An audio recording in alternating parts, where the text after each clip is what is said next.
Ongi etorri entzule, Espaloian Koskaren bigarren denboraliko bigarren saiora. Zer moduz Tuli, ongi? Ongitazu. Betiko martxan. Gaurkoan aurreko saioa, baino gai arinago batez hitz egingo dugu. Aurrekoan ibili ginen gora eta bera autogestioaren inguruan, oso burua lantzeko gaia izan zen, baino gaurkoan gai polit eta arinago bat landuko dugu. Izan ere, gaur Iruñako historia polit baten inguruan hitz egingo dugu. 80. hamarkadako taberna baten inguruan. Honetan, ikasle asko egon ziren hoien tartean, musika ikasle asko, bertan izugarrizko musika ona jartzen zutelako, erabat modernoa garai hortarako, besteak beste, hortan Kortaturen lehenengo diskaren entzunaldia egin zen Iruñan, La Polla Recordsen Ellos Dicen Mierda azala, nik entzun dudanaren arabera bertako komuna da. Bertan Tijuana in Blue, Barrikada, Katakarak kolektiboa eta belaunaldi oso baten elkargune bilakatu zen. Eta, esandako guztia, Manolo Gil, Javier Pinzolas eta Javier Gibertek abiatu zuten tabernaren inguruan hitz egingo dugu, Tut tabernaren inguruan hain zuzen ere, eta horretarako garai hori bizi izan zuen pertsona ilustre bat ekarri dugu gurera. Blanka Izko, zer moduz? Ongi, Martin. Aurkeztuko zaitut, balerdi, eta orintxe pasa zait. Makusain. Makusain. Hau zuzenean da, beraz ezingo dugu moztu. Makusainko kidea. Ongi, hemen beroa pasatzen, bai. Espero genuen bestelako eguraldia, baina hobitu. Bero egiten du, bai.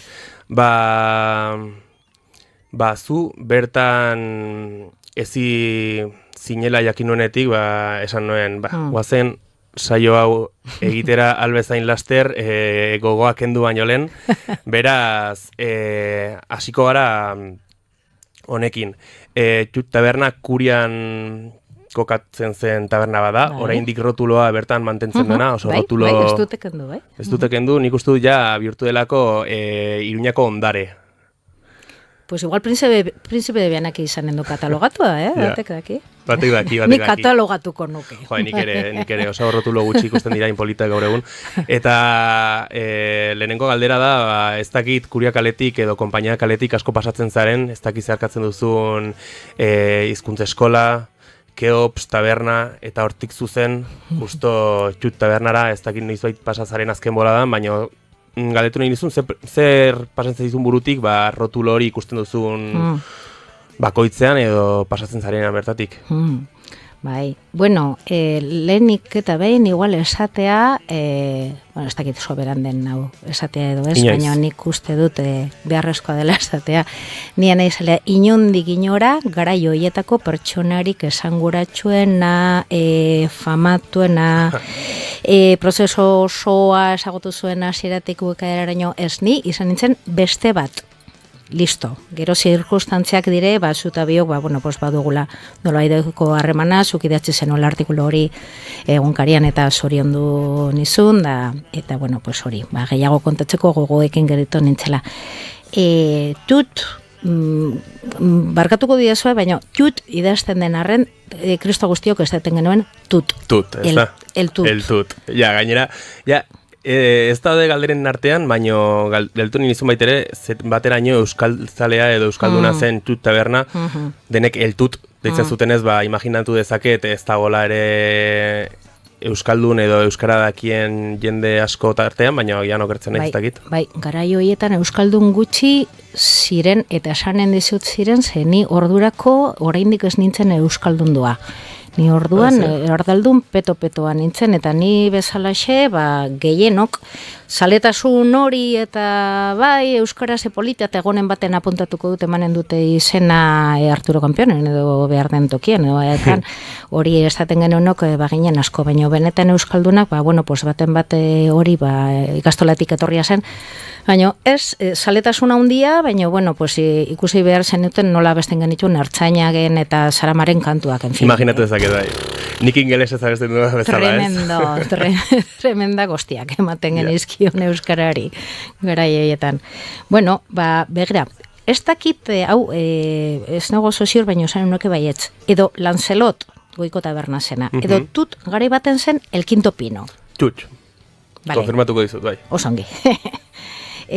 Bueno, nik ezagutu nuenean gutxi gora bera, memoria pixka bat egin dut, aipatu dizut hemen Amatxi Zeboieta gonbidatu duzola, eta bai, arresko daukat horregatik apuntatu ditut hainbat gauza. Nik ezagutu nuen taberna hori 1986an Arrapasak Txiribiton, ez? Zuetako gehienak jaio, sineten ez da proiektu bat ere. Niri hori indi falta dituzkian 13 urte. Baina, bueno, holako komentarioak ere, bueno, igual kutreak dira, ez? Keba. Bizitza hola da. Garaio horietan nik ezagutu nuenerako esan dakoa, zabalduta zegoen, bazaukan bere giroa, ni nintzen tipa neska bat, berria, oso gaztea, 17 urte nituen, eta garaio horietan eramaten zuten, ongi aipatuzun bezalaxe, ireki zutenek Manolo Gilek, beste Javierrek, eta Pinzolasek. Iruek, okerrez baniz Javierrek gero utzi zuen eta geratu ziren Manolo eta Pinzolas. Ondoren oso bezero fidelak ziren eta musika talde bat sortu zuten, hartu zuten, Porkeria T taldeko kide batzuk, haien artean ordezkatzen ziren, taberna eramateko, eta pista galdu nion 1985 horri inguruan, hor hartu zuen, gero Terminal Taberna hartu zuen Aitorri zeneko kamarero batek, eta nik uste dut ordurako utzi genon. Bueno, tut bazen txinoren trianguloko bertize bat, bai? Bueno, guretzako txinoa zena edo txino musikala, txinoa drogak saltzen zuten beste toki taberna ere zeuden garaioietan, baina txino musikala guretako bazen tut, toki, zuriza. Beste lagun batek esan dite, el 10. Joder, pues. El 10 ere, bai, egia da, baina igual beranduago ireki zuten. Urten galdu triunbirat hortako bigarren erpina. Ni dueloan nago. Bueno, duelo ikaragarria. Orain boiler du izena, Blanka. Lehengo gunean sartu nuen pixkat burua ikusteko giroa eta musika, eta, en fin, ia negarri esari nintzen. Bueno, pues hori garaio horietan, hoiek ziren gure kuadrilla edo garaio horietan elkartzen ginenok, itengo nola klan, eta oso tarteka joaten ginen Tejeri aldera, ze Tejerian primin, gaur egon, ez nahiz, ausartuko ere, esatera, Nikolete, ez dakit izena bera daukan, mentetzen da Nikolet? Bai. Bueno, hemen la abuela Cebolleta. Pues hori, garaio horietan zen primi, gero Bodega Riojanas eta Malkoa, ez? Hor bazegoen beste triangelo bat. Bodega Riojanas, bai, hor jarraitzen du baite. Bueno, Malkoa baitere, duela gutxi sartu nintzen eta mantentzen da, bueno. Bueno, pues hori bazen beste triangelo musikal alternatibo bat, baina oso bestelako giroarekin eta oso bestelako musikarekin, ez? Musika igual, ez dakit, sofistikatuago, esango nizuke. Oso polita ere, gauza batzuk oso interesgarriak jartzen zituzten, batez ere primin, eta bueno, pues bodegazen zegoena dagoena. Ez da pena aldatu, kamareroak ez dira aldatu, eta musika, bueno, bai, barkatu, kamareroak aldatu dira. Baina hori, musika estiloa eta mantentzen da berdintxu. Eta hori, lehen komentatu dizut, hornitzaile importante bat bazegoen guzti honetan. Eta bazen kilkirdiskak. Kilkirdiskak, esan dugu konpainia karrikan, zegoen diska denda bat, hor Napo izeneko tipo xelebre batek ere ematen zuen, tipo hau joaten zen Londresera hilan behin edo, berarekin batera maiz joaten ziren Zurizakoak eta beste lagun batzuk. Nik entzun dudanaren arabera, baitere, txutxekoak baitere joaten ziren noizean behin Londresera, ez? Viniloak hartuta, baina, bueno, posible. Eta orduan, aipatu duzun kilkil denda hortatik hornitzen ziren inguruko taberna guztiak, viniloetaz, eta... pues adibidez, hori zurizan dauden eta gaur egun oraindik dauden viniloak, duela urte batzuk ausartu nintzen musika jartzera gau baten, jende gutxi zegoen egun baten, hola. Eta hor ziren, Javierorekin, bai.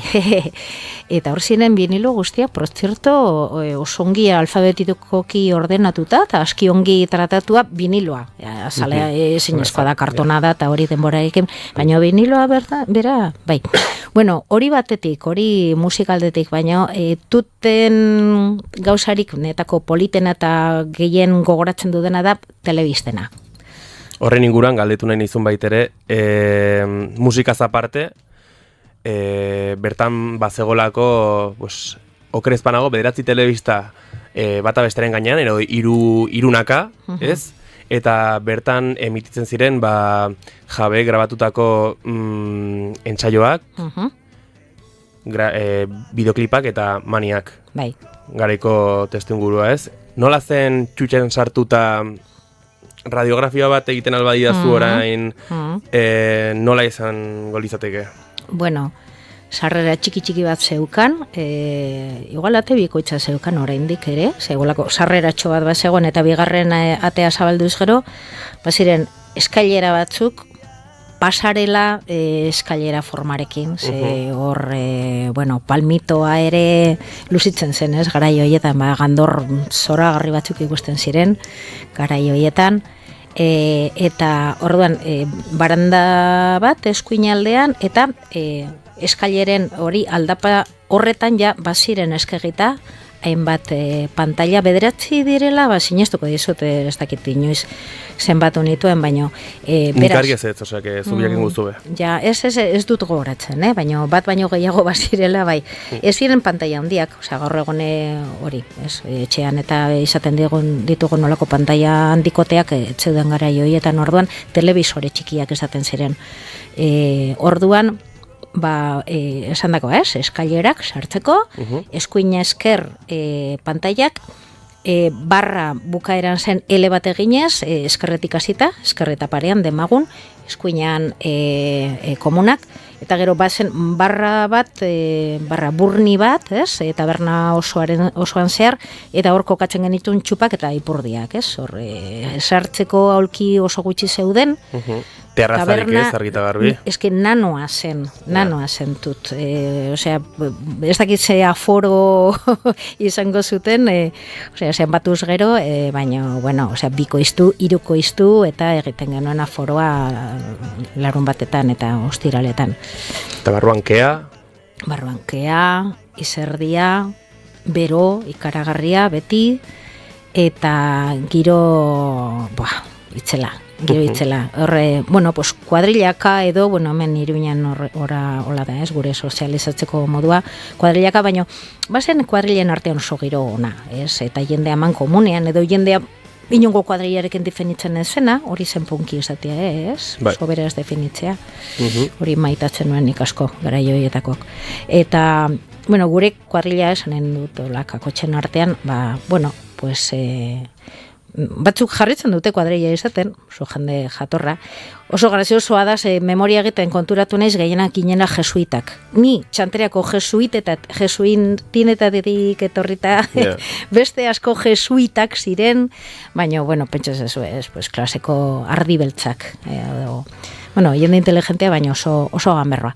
Eta gure artean musikari, asko ez musika sale ikaragarriak, baina musikariak, nire garai horretako mutila zara, balerdeko bateria dena, gaur egun ere, eta ni ondoren sartu nintzen balerdi, bare garai horietan, eta nik batez gogoratzen dudana, netako tut, bada, goian bego edo bean bego eskroto. Aipatu zenidan, bai. Eskrotoke bazuen memoria ikaragarria eta netako irudia da eskroto ukasubs eta olako taldeen hitzak goitik bera abesten, ingelera patatero batez, baina hitzak guztiak Tijuana sortu baino lehen biztan zegoen talde bat osatu behartzu dela.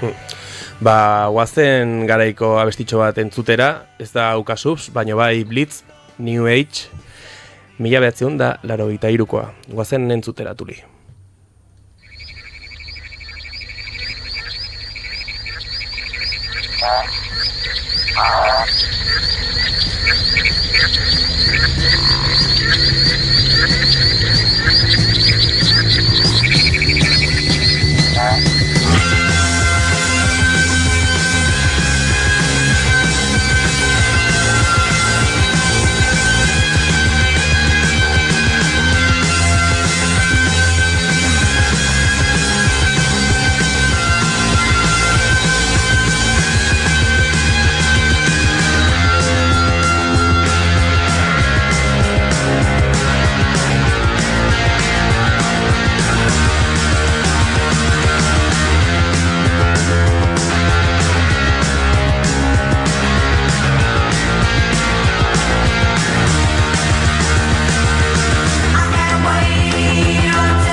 Bueno, hau Peter and the Test Babies, Septemberra bestia, entzuten ari gara. Eta zen entzuten zen gara jortan, jarri dut oso hotx radiofonikoa, zer entzuten zen gara jortan? Blanca, zer entzuten? Eskerrik asko zure galderoren gotik. Bai, galdera hori da. Bai, bueno, ber, taberna bat ere zen entzuten zen. Bai, egon naiz pizkat begiratzen eta buruz ez nituen ezagutzen, gogoratzen diskoetxen izenak, ez da hainbat talderen izenak, baina, bueno, hortik, pues Wikipedia eta asko laguntzen du horretan. Bueno, eta Marino Goñiri ere eskatu nion, sokorro, Marino, ze diskoetxak zeuden garaietan, eta berak ere lagundu ditontan. Bueno, bazen disketxe bat oso potentea, 1976an sortu zena Steve Records. Eta diskoetxe honek argitaratzen zuen punk rock taldeak, baina baitere New Wave taldeak, zigilo Britisha zen, eta pentsa, egon naiz begiratzen zeintzuk grabatu zuten nor, eta Ian Dury, Lene Lovitch, Nick Lowe, Christy McCall, The Damned, Annie Travel, The Pogues, Graham Parker, Elvis Costello, zen bakarra punka eta hola, entzuten zena baizik, eta hori, garaioietan ja, Inglaterran eta hasia zen New Wave, eta niretako zoragarria zen, Manolok eta konpainiak ematen zituzten bideoak, zirela, disketxe honetakoak, eta zen bakarra punkia. Entzuten algenuen hori punkarra da, eta punkarra da erik handiena, eta horrengoa Elvis Costello bat. Orduan nik horregatik esaten diot, horregatik esaten diot eskola izan zela niretzako, horrezen beharrezkoa konversazioa bat izatea, ez bazinen oso kalakaria, ni gara joietan aski, lotxatien nintzen eta hola, eta askotan horretan refugiatzen nintzen, telebistan, eta venga, zuek segi, zuen roiorekin telebista begira geratuko nez, baina telebista bideo horiek, ja pantallak. Eta nire galdera zen, segi horrekin eta gero galdetuko dizu telebistaren inguruan, barkatu. Vale. Beste bi diskoetxe ere topatu ditut, Two-Tone, 1979an sortua, eta hau honek batez ere punk eska taldeak grabatzen zituen, eta hoien artean The Selecter, The Specials, Specialaka, The Beat inglesak, ziren beat amerikarrak, or Collins Beat taldeak sortu zona. The English Beat. Hoixe, Bad Manners, Madness, olako grupazoak, grabatzen ziren honetan. Eta gero beste baten, baina nik uste dut ja berriago izan zela post-punka eta hola grabatzen zutenak, Britainiarra ere, 2AD, ez dakit ongi nola oskatuko den hori, 1980an sortua hor, Pixies adibidez grabatu zuten. Orduan joaten zen gehiago, zigiluka, esan nahi dut, Jut Taberna, taldeetaz baino, hornitzen zen, zigilu zehatz batuek zeuzkaten disketaz. Karo, Hala joaten zen lehen, karo. Bideoklipak grabatzeko aurrekontua zuten diskoetxe alternatibotaz, karo, honek asko mugatzen zuen, afera, klaro, esan behar da, zetorren guztia zen gehiena Inglaterratik, ordurako haiekia asko ere garatuta zituzten zigiluak taldeak dena ez, merkatu osoa esan nahi dut, ez? Eta horren baitan, bideoklipak hemen hasi ziren erako egiten, Manolo Gil izan zen, aintzindaria, ez bideoklipak grabatzen, hain zuzen ere, hor tabernan zegoena. Segurazki, hortik ere ikasiko zuen, desente Manolok ikusten zuen horretatik. Orduan, pantailetan ikusten genuna hori zen jartzen zena. Askotan ere, garozuk ongi aipatu duzun bezala, irudietan igual manifa bat, edo ez dakize kontzertu, eta gero beste musika bat entzuten zen, noski. Osea, ez bakarra bideoklipa zuten, bestela oso mugatuta egonen zen, ez? Eta bideoklipak ze formatutan entzuten ziren esan nahi dut, ezen binila jarrita... Beta, edo izango zen, batek daki ze formatuan, Eta telebista guzti horiek, telebista bakoitzan gauza bera ikusten zen. Bai, esango nuke baietz, bestela terako gineteke hor eskizofrenikoa. Erotuta. Eske ez dakit, nire buruan imaginatu ditut beste alternatiba, pantalla guztiek irudi oso bat konposatzea edo, bideokliparen zatiak, ez dakit, pantaiaka joate baino. Nik esanen nuke, begiratzen baldin bazeren horma batera, eta baldin bazeren hiru telebisore, hiruretan gauza bera ematen zen, bai. Agian, tabernaren, barraren atzekaldean zeuden beste pantaila batzuk, eta agian beste zerbait ikusten zen, agian bai. Baina bai, bazen alde batetik hori bideoklipak ikustea, eta bestetik irudiak, Manolok eta konpainia grabatzen zituztenak, adibidez okupazioanak, eta ematea beste soinu bat, beste kantu bat, bai. Guazen beste abestitxo bat entzutera, Barbed Wire Love. Bale, Tuli? Geratu zara?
Zer entzuten ari gara, benka? Blitz, ez da? Ez, Blitz ez, edo bai. Bueno, ez dakigu, entzulek esan dezatela zer ari garen entzuten. Eta... Galdera trampa, Martín? Galdera trampa. Urrengo galdera ez da trampa. Urrengo galdera da, zer zegoen pilpilean garai hortan, bai hori da, hau da entzuten egin jena. Joder. Barbed with... Hori da. Bai. Hori da. Baina Blitz gero entzungo nahi baduzu. Bai. Bale, txurian geratu naiz. Lasai. Garaiko testu ingurua zein zen gutxi gora bera, horren inguruan? Bueno, garai horietan, okupazioaren mugimendu oso potente, torri zen, segurazki, ikusten genuen ez, Europan eta hainbat hiritan gertatzen zena, eta hemen ere, lokalen beharra beti izan da, bai saiatzeko, bai, kultur guneak ez, jende gazteren dako eta hola, gero etxe bizitzarena, gero beste kontu bat bada.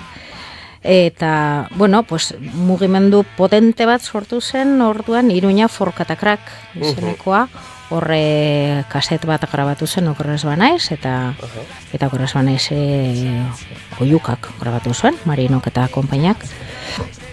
Stilite Flingers, joder, ze despiste. Eskoziarrak, Irlandarrak edo, no? Ulster, bai. Bueno, ya kendu dut arantza. Lasai. Vale, orduan, lehenengo ekimena edo potentena izan zen Zapateria Karrikako palazio bat okupatzea, Zapateria 40 dena, palazio da, ez dut gogoratzen palazioaren izena, baina kuriosidade moduan esatea gaur egun nire lantokiaren sede nagusia dela. Hau da, Iruñeko udaleko gizarte zerbitzutako sedea. Bueno, pues hori izan zen ongi prestatutako ekimena, baina, bueno, poliziak aski ongi zekien egonean eta izanen zen, eta, bueno, sartu ziren, hor gogoratzen dut Tijuanakoak sartzen, hori Eskroto eta konpainia eta hola, ni, bueno, kanpoan koldarti polizia ikusten nuen, eta, joda, kojonatu egiten nintzen. Eta iraun zuen oso gutxi, saiakera horrek, baina, bueno, horrek izan zuen pixkat esatea gai gara, osartzen gara egitera, badakigun nola egin, badakigun nola abatu gure indarrak, eta hortik jarraitu zen pixkat gerora etorri zen Lorea Etxea okupatzearena, Lore Etxea, balerdiko kabesten duguna, trampa dugu, etxea zen Lorea Etxea, baina abesteko zailagoa da Lorea esatea, Lore baino. Gero Euskal Jai etorri zen, bueno, pues hori, hasiera astapen hori izan zen okupazio mugimenduarena, Katakrak izenarekin, gero beste batzuk hartu zuten, Katakrak izena. Eta adibidez, nik entzun eta irakurri dut fanzineren batean egontzela kagada popular bat udaletxean. Ez dakit zuk informaziori baduzun horren inguruan, edo agian 25. urtea baina pixka lentsago izan zen. Ez dakit zertaz kejatzen ziren zehazki, baina nik uste dut kaldereriako pareta bat bota nahi zutelako, ez dakit ze hostia zen. El muro de Balduz, zan iduzu? Olako zerbait, eta horren aurka egin zen kagada popular bat, ez dakit hori nola esan daiteken euskeraz, baina... A ber, bai, gaur egun osasun zentroaren atzeko partea dena, kaldereria Karrikan, hor bazen orube bat. Orube, bai, edifikatu gabeko orube bat. Eta garai horietan balio zen, bueno, pues litronak eramateko, raiak sartzeko, buko, piko asko sartzeko ere, orduan zentoki, bueno, pues, bai, insalubre, arriskutsua, bai, ausokideen dako, bueno, ausokideen puntutik ikusten baldin baduzu, pues, en fin, ume bat sartzen zen hor, eta, en fin. Yeah. Orduan zer egin zuten, pues, inongo kontsulta popularrik, inongo ikuspuntu komunitariotik zero patatero, Julian Balduzek egin zuen hor esi bat. El muro de Balduz. El muro de Balduz deitzen zaio, El muro de Balduz. Hortik pasatzen naizenan, behiratuko duten naizelako, horien ekielako, egia esan. Gero, beste galderatxo bat egin nahi nizun garaiaren inguruan, ja erantzun didazu, bertan zertzegoen pilpilean, esan didazun Katakrak, okupazioaren aldeko mugimendu guzti hori, baina hortaz aparte, musikalki ere pilpilean egon zen garai bat, izan zen hori punka pilpilean egon zen garai bat, pila bat talde atera ziren 80. hamarkadan, hoien artean ipatu dugu kortatuko egin zuela bere lehenengo diskaren aurkezpena, Tijuana in Blue, Barrikada, kontaitu diazu horren inguruan. Bai, ordurako ja zia zen gero izena mantzioten, izendatu zutena rock radikal basko, bueno, ordurako ja existitzen ziren, ez? Intzindariak, ertzainak eta Lapoia, emeak, Itoiz, noski, Sarama, bueno, talde fabuloso horiek. Itoiz entzuten zen barkatu txutxen edo ez? Tuten, en el tut? Zango nuke esetz, Zango nuke esetz. Itoiz, igual entzuten zen Malkoan. Alko taberna. Aipatu didazun igual eskisitoak zirela, olako zerbait? Bai, intelektualagoak, edo, bai, ez dakit nola definitu gaur egon, bai. Bueno, pues, ez, ongi esara. Ba, a ber, garai hoietan, bueno, ja, ziren, sigilbeak, bueno, oiuka, zegoen garai hoietan, gerora, ba, Gor, Milagritos, Esan Ozenki, eta hauek sortuko ziren, garai hoietan Euskal Herrian, ba, okerrez banaiz, rock musika kaleratzen zuen bakarra zen oiuka. Igual baten batek edo Marinok berak esan de jode, Blanca, baina nola esaten duzu hori, bueno. Bai, zeuden zaramak ez zuen grabatzen oiukarekin adibidez. Bueno, garai hoietako taldeak gogoratu ditudanak, ba, bueno, hor zeuden Belladona, neskeeko osatutako taldea, gero Matraka taldea izan entzena, Fiebre taldea, Fiebreren partaideak, bueno, hoiek nire lagun maiteak direnak, gero balerdi sortu zotenak. Gero esango nuke bertan, osea, taldeak bertan sortu zirenak, esan zirela adibidez Ultimatum, talde punka. Jode, hoi duela gutxi arte ziren jotzen, ez? Edo ze? Bai, itzuli ziren. Guk azerarekin, horretik genukan taldearekin jotzen genuen Ultimatumen abesti bat. Bai, joder. Ultimatum, Porkeriate, lehen aipatu ditut, ze oie gainera gero taberna bera hartu zuten, eta dudigabe Tijuana in Blue. Hortik sortu zen, osea, kontzertuak amaitu edo nora joaten zirela, trastuak utzi Iruñan, eta benga, tutera, azkena edo, bueno, batek daki. Eta gero, garaikideak, ba, Malos Tratos, Refugiados, Los Bichos, eta... Los Bichos, bai. Pues olako taldeak, ere bazen, nastea bazen, Refugiados, rokabilia jotzen zute, Malos Tratos bestelako, bueno, nahiko... zailak identifikatzeko, esen rock radikal basko ura, baina bueno.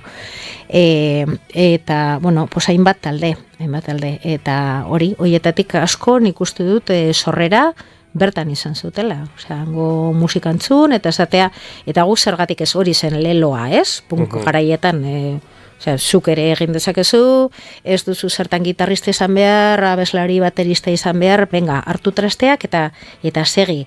Eta jotzearen poderioz, batzuk, benetan, zinez onak bilakatzu zuten, beste batzuk astapenetan zen, socorro! Baina, bueno, hori zen filosofia, Filosofia oso ona, venga, tira, ausartu zaite, inork ez dizu aukera emanen, zu ez bazara ausartzen, inork ez dizu aukera emanen. Eta zer asnartzen zen tabernara sartzerakoan esan nahi dut, elkarrizketak musikaren inguruan ziren, aizu entzun zazu taldea, upinilo trukaketa horre existitzen zen, hitz egiten zen Ingalaterra, zonalde, bueno, Euskal Herritik kanpoko musika hitz egiten zen, estatu mailako musika hitz egiten zen. Bueno, asko hitz egiten zen musikaz, asko hitz egiten zen drogaz, sozializatzeko manera bazen oso bitxia, korrotan jartzen ginen, erosten genuen litro bateko jarra, pizzarra, dirua zeukanak, ez dakit nola, beti izaten zen jarra bat, eta gure artean, alde batetik jarra bakarra, jarra, pizzarra, bai, litrokoak, edo, bueno, pinta, edo ez dakiz tamainokoak izanen ziren, nola dauzkaten txikitxoak zuri zan? Bakizu, jarratxo horiek, horiek baina litrokoak. Orduan, batek erosten zuen, ez dakit ongi, ze deno bizitzen ginen gara joietan oaindik gurasoen etxean, gurasoen ez. Baina, bueno, non baitetik ateratzen ziren sosak. Eta alde batetik horretzen zen eta zerbeza, eta bestetik kanutoa. Taka. Eta bestetik zer? Kanutoa. Kanutoa. Ja. Bai. Eta bai, solasaldiak, bai, asko musikaren inguruan, asko okupazioaren zera, grina hoiek, gero irrati libretan asko ziren, gure lagun, bueno, eske gehienek ez euskaten saioaren bat, Paraiso irratia orduan itxi zen, edo gutxi gora bera, eta eguzki irratiak hartu zuen, bueno, pixkanaka indarra, estapenetan jarautak harrikan zegoen, eta Kristo guztiak zeukan irratsaio bat, igual estilo, pensatzen genuen oso ezberdinak izango zirela, baina oso ontzeko saioak izaten ziren, eta horren inguruan asko hitz egiten genuen, Bai, institutoko gauzak eta horretaz gutxi, zurasten oso gutxi. Eske jo, nien helburuan imaginatzen dut, batak besteari esaten, jode Blanka, entzun duzu atera berri den ez dakiz zetalde eskorbuto, no seke, agian hori pizka lentsago izan zen, baino, jode, entzutea imaginatzea garai hortan talde hoien sorrera, eta horren inguruko lehenengo elkarrizketak edo lehenengo entzunaldiak, ezin dut imaginatu gaur egun delako askoz artifizialagoa edo ez dakit, ez da hain tangiblea zuk entzuten duzulako Spotifyen eta harrapatzen duzu bat ere romantizismori baina garai hortan bazukan kutsu askoz garrantzitsua pertsona batengan imaginatzen dezaket. Bai, bazen, egia zen, bazen hola boom ikaragarri bat, ez?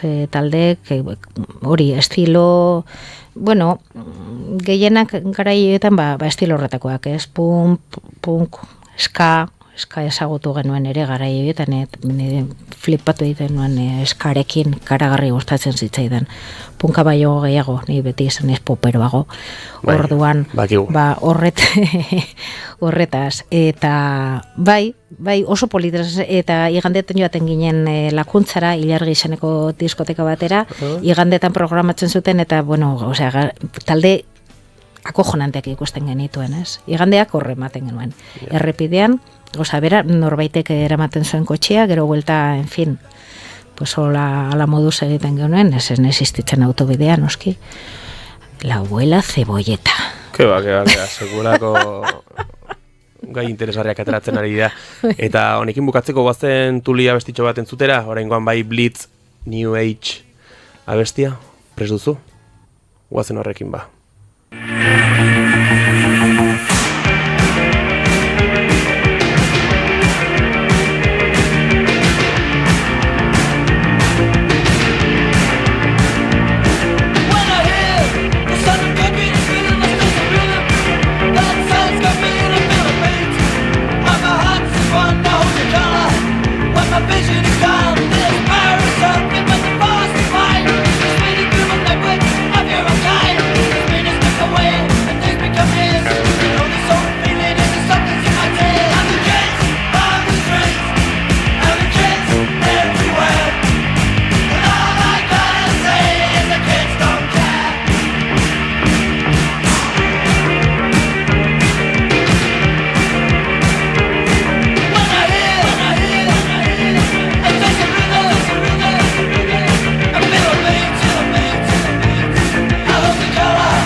Eta elkarrizketa politoni amaiera emateko, argi dago ja ez dela jutxe existitzen. Ez dakit laroita margarren hamarkada amaieran edo olako zerbait. Bai, hartaraino irauntzuela, ez dakit zehazki, baina bai. Badira urteak.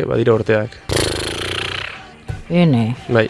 Hora, ni hogeita urterekin hasi naiz ja jartzen abuelo cebolleta kasi itxi dutelako toki, itxi dute Lambroa eta ja gero eta kuartel general gutxego horretzen dizkigu, baina bueno, kalea beti izango, así que ya está. Hortik aurrera musika egiten jarraitu izan duzue, eta orain adibidez, Euskal Herria Irratian entzungo dugu abesti inedito bat, Makusairena. Eta ez da gezurra, ez da fantasma da. Egia berdaderoa da, primizia bat jarriko dugula. Bai, balerdi utzi, badira urteak, Jesus. Gero eskolako elektrotxarangan sartu nintzen, hor maularena egiteko. Eta bat urte edo Makusai taldean sortu nintzen, hau da Izurdiagan ensaiatzen dugun talde bat, taldekideak Izurdiagan bizi da bat, bestea Irurtzunen, bestea Zian, bestea Zugarramurdin, eta ni Iruñan. Bakoitza... Bai, bai, punta baten. Tatxez badiruzu, punta baten. Bateriak badu kriston meritua saiotara etortzeko. Bateria zugarramordikoa dena edo, imaginatu du, bai. Bai, inigo.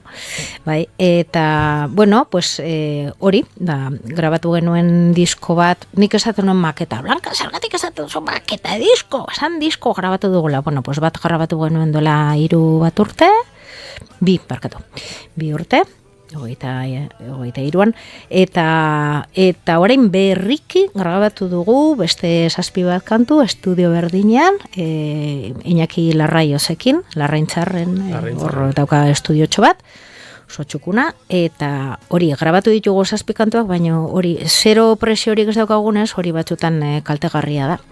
Pues oraindik ez dugu egin edatu, bueno, ari gara sala prestatzen, antigualeko formatuan eginen dugu, eginen ditugu CD-ak, aurreko bezala eginen ditugu 500 bat, eta oparitzeko, hori oso garbi daukagu, ez dugu eginen egu berrietan elkartu familiarekin, eta, venga, erosi dazu, boletoak bezala.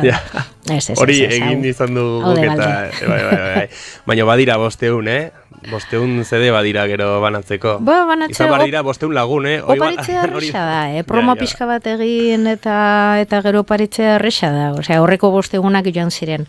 Eta, bueno, bidali dizut kantu bat gaur entzuteko, eta esan berra dago kantu hon, hitza bada lizentzia bat hartua, ez da gurea, hitza, normalki Felixek abeslariak egiten ditu hitzak, ez bada bajistak, remik, eta orengontan bitxikeria da normalki Krisek abesten duela, neska batek Krisek gure abeslaria.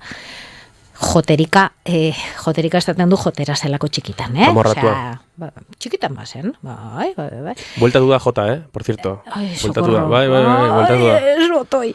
Bueno, kontua da, hori normalki berak grabatzen ditela, abesten ditela kante guztik, eta hontan, kasualitatez, Felixek grabatu zuen, eta koroak, bai, koroetan hor gaude, Kris eta biok, orduan formato klasiko gara, gitarra, bajo, bateria, teklatua eta beslaria. Eta hoxe, orduan hau premizia, zuen dako. Izena zoroitzen gara, edo... Azkeneak, okerrez banaiz, aukeratu dugu, Horria sinatu zuen, Eskuak. Hori da. Kanta. Entzun dezagun, eta honekin agurtuko naiz, ez da Tuli, ja bada garaia? Bai, 42 minutuekin ongi zoaz. Bale, ederki, honekin ja, agurtuko gara, mila esker Blanca etortzagatik benetan, placer bat izan da. Placer bat, niretzat ere. Bizi izan ez ditudan gaiak. Eskerrik asko, hijo mío, eskerrik asko. Plazerra da bizi ez ditudan garaiak oroitaraztea. Eta, bi aste barro ikusiko dugu elkar, berriz ere, gaurkoan bai, lotu ditu dala horrengo gonbidatuak, beraz, profesional nabil. Beraz, mila esker entzutagatik, mila esker Tuli horregotagatik, beti bezala. Mila esker zuri. Eta entzun dezagun Makusai.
Bizkar malkartxu baterantz, atzkozkorrak klarionaz lotzen dira.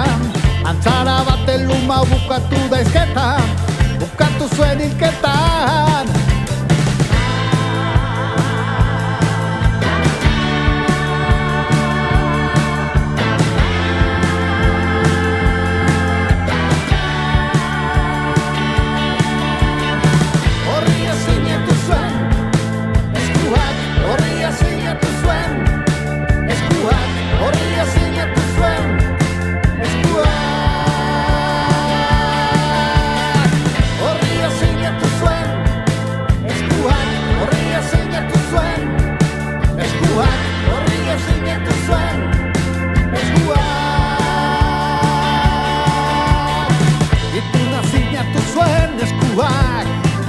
zuria landatu zuen, gozea aregotu, eta langostak etorri ziren, handia da gizakia, zertiri borratu batez, menperatzen duen eskua.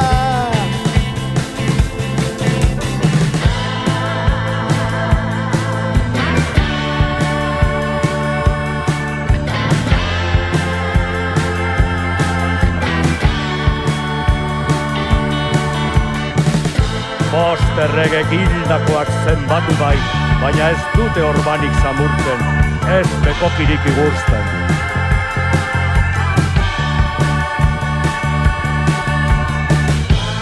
Esku batek errukia kudeatzen du, beste batek zerua legez, eskuek izurtzeko malkorik ez dute.